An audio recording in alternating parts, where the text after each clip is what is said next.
just been released, let's say, by the Ministry of Health. And in this case, I'm assuming that I also have reporters on the ground who are also covering the same.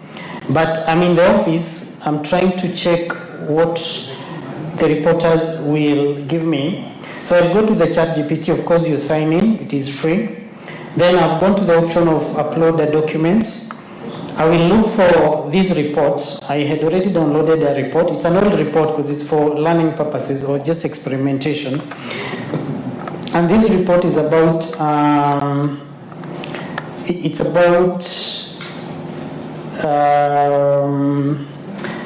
let's say it's malaria in Kenya, but let me look for a real report that is in PDF. Yeah, there is one here. No, sorry, I think that is not the report I was looking for. Anyway, give me any report we download together. Any topic you like us to search for?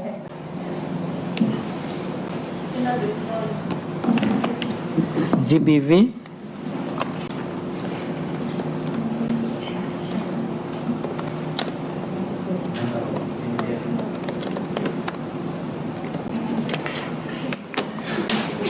So I'm looking for a report. I think I will use, let me use the one for MCK, isn't it? I have this report, I will download it.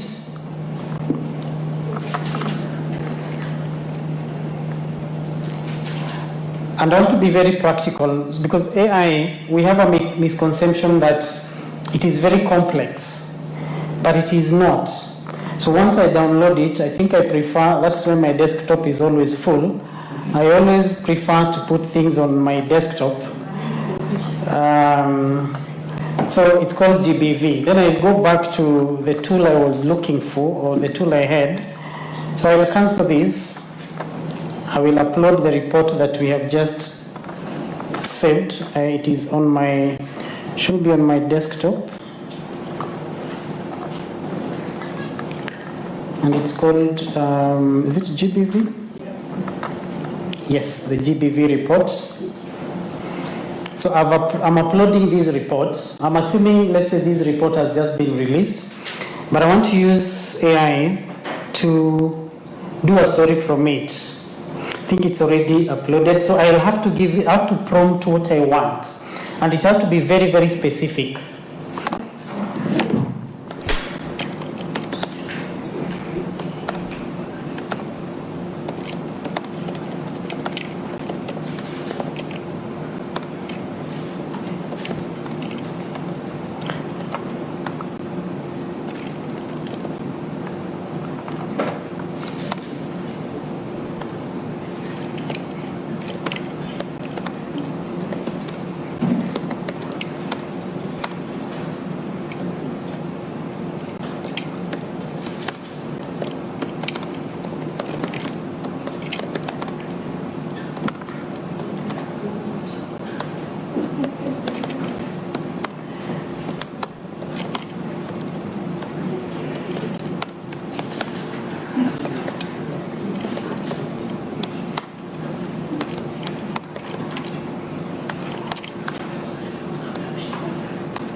So I've told it, give me a news story from this report for use in online news. Use journalistic language. Do not add fiction. Keep it 800 words. Then I prompt. Let's see what it will give me.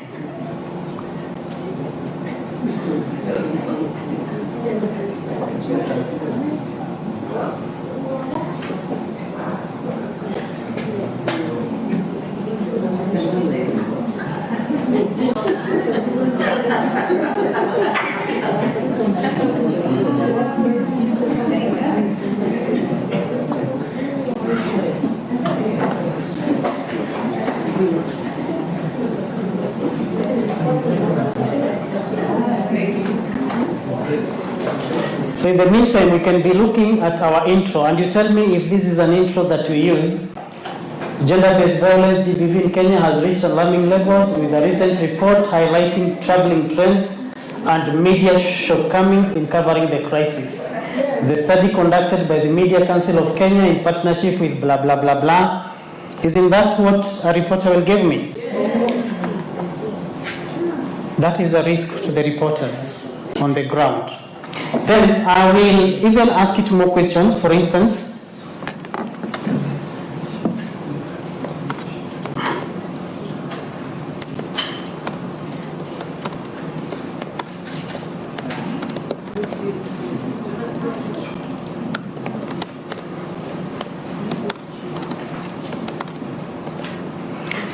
so I cannot see any quote in this story. Please add. There's a quote, eh? Yeah. Okay, I can tell it more. I need more quotes. Yes. I need more quotes in the story. Do not add anything.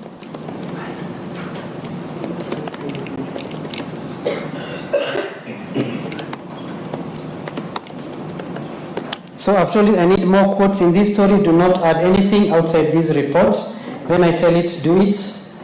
Then within seconds, it is re-editing my story to suit what I needed. And I'm sure it has more quotes. Ideally, we might see it as a threat, but it presents a big opportunity for us. Now, the ambassador said it very well, that human in the loop is very important. So upon this, can you now cross-check with the report? You can run through some facts to ensure that whatever is here is actually true. That is one way you can use it. But also you can tell it to just give you a report, a summary of a whole report, in case you do not want it to generate everything for you. You can tell it, just give me 20 key points from this huge report, and then it will quickly do that for you. Then it will guide you. Sometimes I argue a lot with AI, mpaka tunakosana, because we exchange a lot. Because it gives me this, I ask, why are you doing this? And sometimes it tells me, there's a one time it told me my memory is getting tired, because I was asking it a lot of things. But it presents a lot of opportunities. And I was thinking, for instance, if somebody is going to do an interview, let's say you have an interview, a health interview, you are going to meet the CS for health, and you don't have questions, and you want to talk about malaria. You can use this tool actually to ask it the questions you need to ask the CS.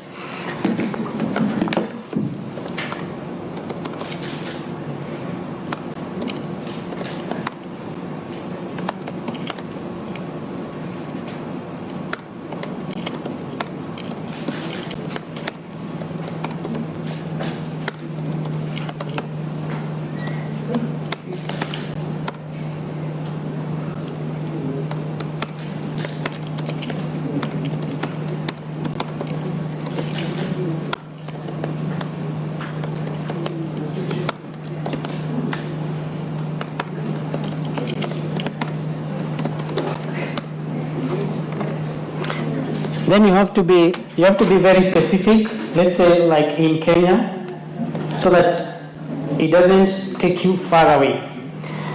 Then you tell it to give you the questions.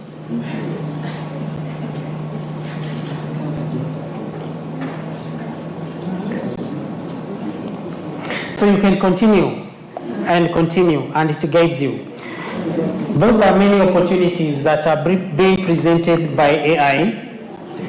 And especially for people who do a lot of research.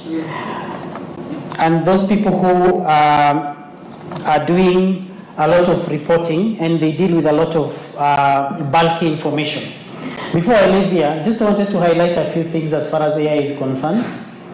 And this is the way we are using AI or experimenting. Many media houses right now are still in the experimentation stage.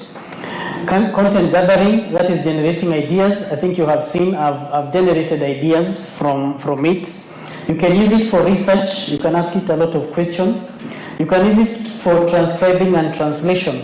When the ambassador was speaking, I actually recorded and transcribed everything he said.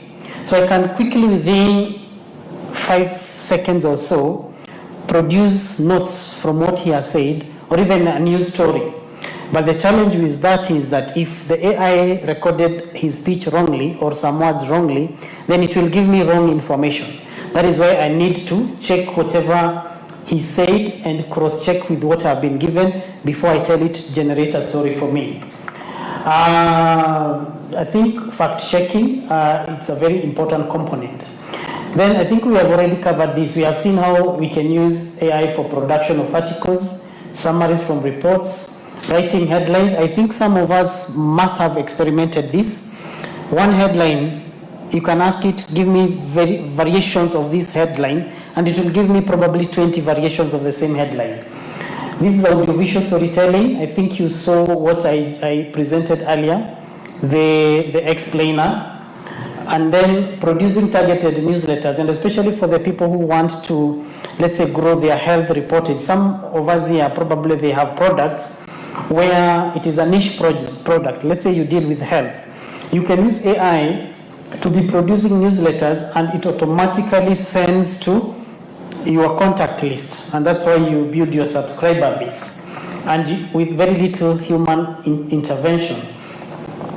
But there are challenges of using AI. Bias. It can give you a lot of subjective interpretation of issues. And this mainly comes if you don't give it a very specific command. And also in case it doesn't get certain data, it ends up providing what it can get. For instance, there's an experiment we were doing with my friend Kenya, and we told it to give us the image of an African doctor. And what it gave was somebody who was like a witch doctor. It can be very subjective. Then we have to remember that AI does not have emotion. It lacks emotion. And when you're covering health issues, emotion, you have to have a lot of empathy. I'm sure here we are journalists, we know what we mean. It lacks emotional intelligence. It can say some things in a very crooked way, to an extent that you do a lot of harm. And it is a tool that can easily cause a lot of misinformation and disinformation. Right now there are a lot of deepfakes that are being generated, and sometimes you cannot tell what is right, what is correct, and what is not correct. But the good thing is that the same AI, they have come up with the tools that you can check if a video is AI generated and if it is deepfake. And even stories, you can check the percentage of AI usage. Like if you have a media house and you want to check the reporters, are they using AI? There's a tool, it will give you a percentage. It tells you this is 80% AI, 100% AI. Then the other thing, I think we have talked about misinformation. The last thing is about the need to have ethical use of AI, and especially when we are dealing with health issues. The principle of do no harm, it applies for all users of AI. You must respect human dignity, and you are not supposed to violate or contravene the rights as enshrined under the Bill of Rights, which is in the Constitution. We can just do a reference what exactly is the Bill of Rights, because AI must operate within the law, or you must operate within the law. We do not have a law that specifically that addresses AI in Kenya, but there's a process. As we speak, Media Council of Kenya has been collecting public views on code of conduct for the practice of journalism. The policy on AI use, which was part of its development from scratch. I'm sure maybe some of you participated, but it will provide a framework on how media houses can use AI, and it covers all these issues. But on top of that, in the next few months, probably there'll be a revised code for media council. I don't speak for them, but I know they're in the process of revising the same, and now it is bringing in the element of artificial intelligence and the way we are supposed to be governed as journalists so that we operate within the law. So you must be aware that everything you do must be within the law. And then there is the point of accountability. Always know that accountability means that a media house, you are responsible for everything you produce, or a journalist. You cannot say, no, this is not me, this is AI. No. You are accountable to whatever you produce. Because AI, at the end of the day, is just a tool that is supposed to help you. And I think, lastly, there is need for transparency. It is always good when you produce content using AI. You must disclose that this content is AI generated or has been generated using AI as an aid, depending on your policy. But at least your viewers, your audiences, your readers must have a hint that this is not 100% human. And then you must be alive that we are under the Data Protection Act. So you must familiarize yourself with that so that anything you do is within the provisions of the Data Protection Act.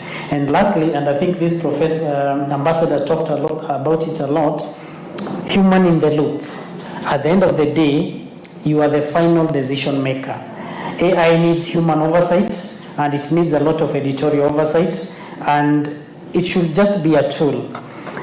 And for me, AI should be there to support your work, and you must give it very specific prompts, and you must cross-check what it is giving you, and finally, keep interrogating it. Seek clarification from the same tool. And I think that is it from me. Thank you very much, Ken. Thank you so much. Let's appreciate Mureithi.